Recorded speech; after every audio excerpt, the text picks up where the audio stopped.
કેશોદના માણેકવાડા ગામે ખારા વિસ્તારમાં પાડોશીએ એક રહેણાંક મકાનના બારીના કાચ તોડી નાખતા પોલીસે એક શખ્સ વિરુદ્ધ ફરિયાદ નોંધી તપાસ હાથ ધરી છે।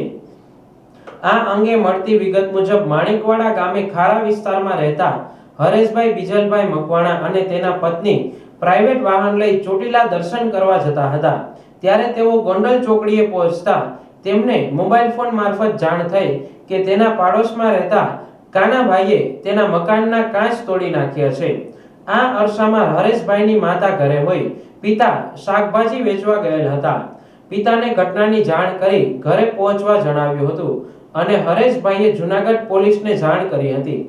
આ સમગ્ર ઘટના અંગે હરેશભાઈને તેની માતાએ પાડોશમાં રહેતા કાનાભાઈ કુંભાભાઈ ડવને મકાનના કાચ તોડી નાખ્યા હોય પોલીસ આવી તેને લઈ ગયાની જાણ કરી હતી।